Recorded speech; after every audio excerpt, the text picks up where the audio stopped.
ارشاد فرمایا مدنی کریم صلی اللہ تعالی علیہ وسلم نے فرمایا لا یزنی زان وہو مؤمن او کما قال النبی صلی اللہ تعالی علیہ وسلم، جب آدمی بدکاری کرتا ہے، زنا کرتا ہے، گناہ کرتا ہے، حرام خوری کرتا ہے، ایمان نکل کر دور جا کے کھڑا ہو جاتا ہے، او کمینے تجھے شرم نہ آئی، مجھے تو غیرت آتی ہے تیرے پاس کھڑے ہوتے ہوئے، لا یسرق سارق وہو مؤمن او کما قال النبی صلی اللہ تعالی علیہ وسلم، جب آدمی چوری کرتا ہے ایمان دور چلا جاتا ہے، اور جب آدمی ذلیل کھانے کھاتا ہے، حرام کھاتا ہے، اس کی روح مردہ ہوتی چلی جاتی ہے۔ روح کی ضرورت ہے اللہ کا ذکر، روح کی ضرورت ہے نماز، روح کی ضرورت ہے نیت کا صاف اور صحیح کرنا۔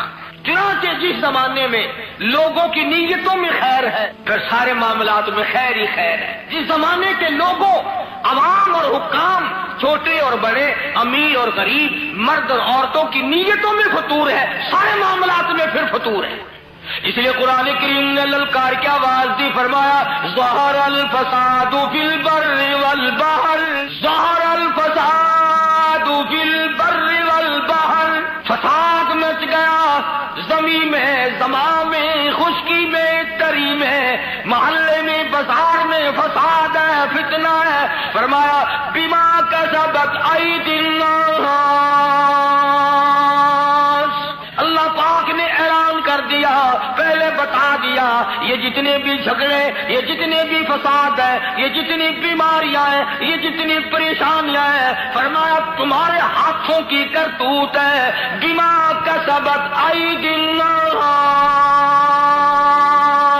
اللہ پاک کہتا ہے لوگوں میں تم پہ ظلم کرنے کو تیار نہیں، اور لوگوں میں رحیم ہوں، ظالم نہیں، میں کریم ہوں، متشدد نہیں، میری ذات تیرے سارے عیب دیکھتے دیکھتے قبروں تک، مجھے اپنی کبریائی کی قسم میں نے تیرے سارے عیب چھپائے۔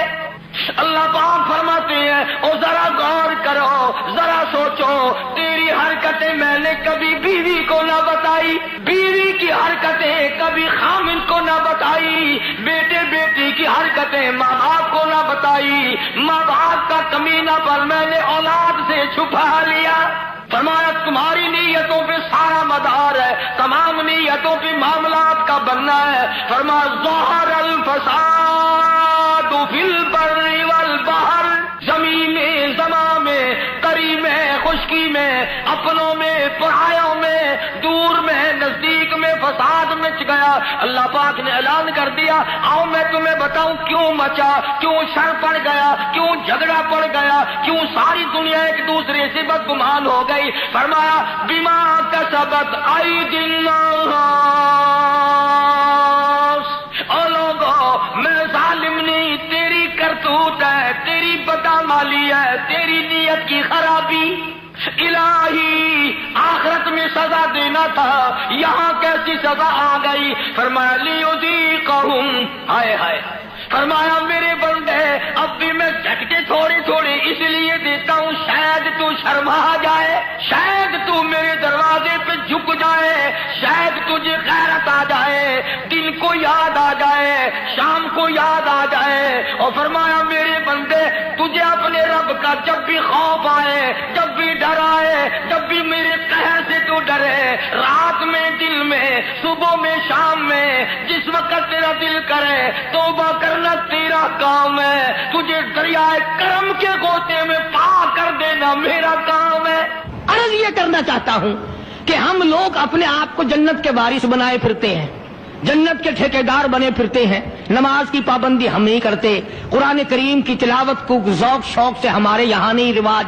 میں تو دیکھتا نہیں کہ کوئی عورت دن میں منہ بناتی ہو کہ آج ہمارے گھر میں کسی نے تلاوت نہیں کی، ہمارے گھر میں آج لعنت برسی ہوگی رحمت کے بجائے۔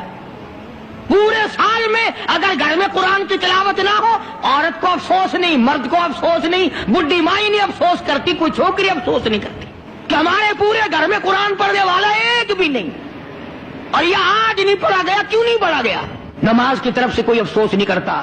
ظلم و زیادتی کر کے گھروں میں کتنا ہی لا کے دے دو، کوئی یوں کہنے کو تیار نہیں کہ تمہیں یہ ملا کیسے ہے، تم نے یہ حاصل کیسے کیا ہے۔ عرض کرنے کا مقصد میرا یہ تھا بے شک نماز روک دیتی ہے بے حیائی اور بری باتوں سے، مگر وہ بھی نماز ہونا، نہ ہم نماز دل سے پڑھتے ہیں، نہ زکات صحیح معنوں میں ادا کرتے ہیں، اور ان سب کی روح اور جڑ جو ہے وہ ہے انصاف مہیا کرنا، قتل کے بدلے قتل ہو، چور کا ہاتھ کٹے، شرابی کو کوڑے لگیں۔ ہم تو اخبار میں سن لیتے ہیں کہ فلاں جگہ شراب کی بھٹی پکڑی گئی، فلاں جگہ شراب پیتے ہوئے پکڑ لیے، مگر یہ قانون نے آج تک سنا ہی نہیں کہ اس کی وجہ سے کوڑے لگے۔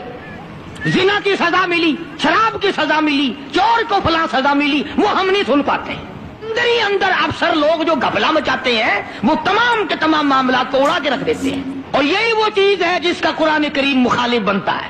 قرآن کریم نے للکار کی آواز دی، فرمایا بڑے بڑے لوگ جب ہیرا پھیری کیا کرتے تھے، وَمَن لَّمْ يَحْكُم بِمَا أَنزَلَ اللَّهُ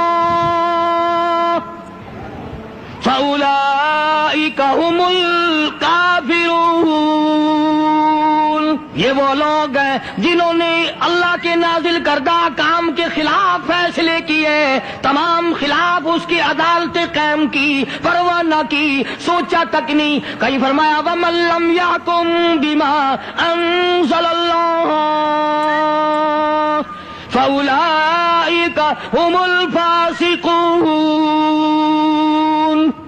قرآن کہتا ہے جو لوگ میرے قرآن کے خلاف بیٹھ کر فیصلہ کرتے ہیں، اللہ کہتا ہے یہ فاسق ہیں، یہ فاجر ہیں، یہ بدکار لوگ ہیں۔ میرا عرض کرنے کا مطلب منشا یہ ہے کہ ہم ایک طرف سے اپنا دامن صاف کرتے ہیں تو دوسری طرف سے گندگی آلود رہ جاتا ہے۔ اگر مرتے وقت یہ حال ہوا تو ناکام ہو کر کے مریں گے۔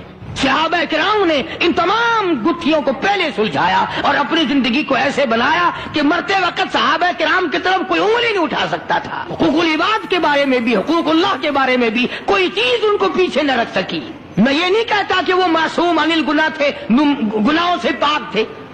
ایک مثال پیش کر دوں، گناہ بھی ہوا تو کیسے ہوا؟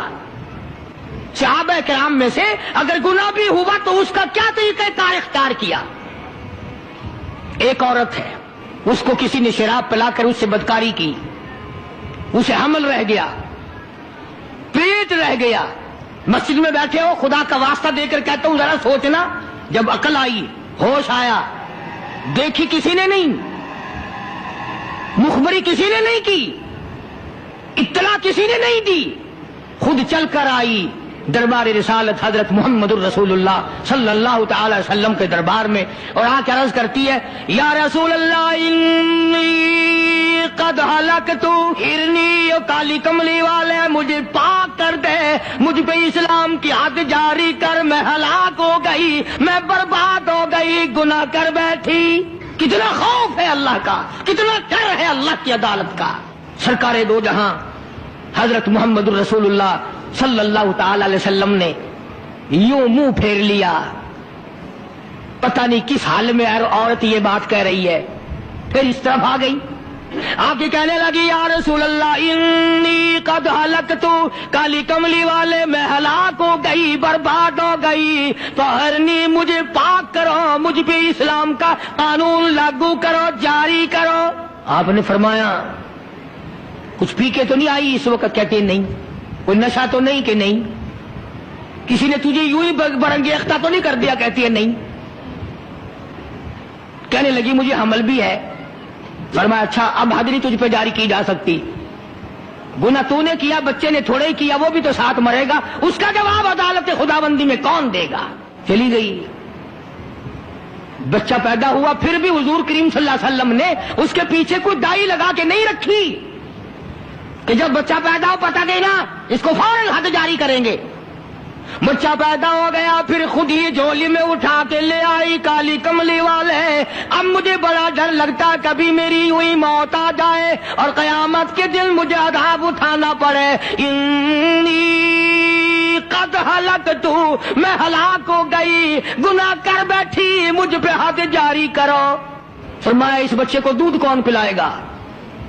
لے جا اسے، جب یہ دودھ چھوڑ دے گا پھر تجھ پہ حد جاری کریں گے۔ پھر چلی گئی، 2-4-6 مہینے کے بعد بچے کے ہاتھ میں اندازہ لگا، صحابہ کرام کا خوف خدا دیکھ،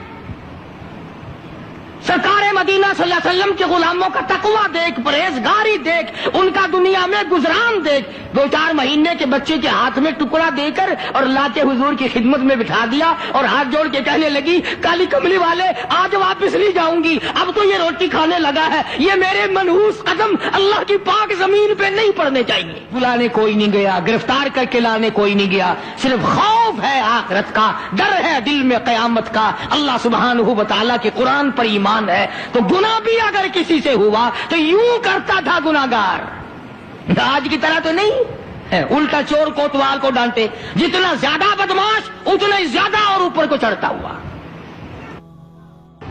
اور ہم سب اس کی تائید کرتے ہیں، بڑے بڑے ایماندار دیکھتے ہم بھی تم میں ہی ہیں، ہم کون سے تم سے باہر ہیں۔ اگر کسی غریب پہ ظلم ہو تو ایک لینے نہیں آئے گا، کمزور کا ساتھ نہیں دینا، طاقتور کا ساتھ دینا، یہ ہے قوم کی سب سے بڑی بے ایمانی۔ بھلا کو پوچھے کار والا تیرا ماما لگتا ہے، صرف لحاظ ہے اس بات کا کہ یہ کار پہ چڑھا ہوا ہے۔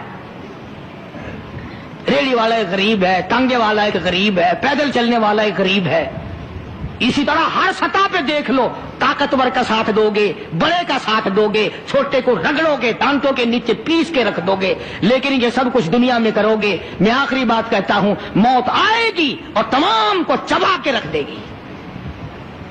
موت آئے گی تمام کو چبا کے رکھ دے گی، نہ اس نے بڑوں کو چھوڑنا ہے، نہ اس نے غریبوں کو، نہ امیروں کو، تمام کو کھا کھا کر اس نے خاک کر دیا۔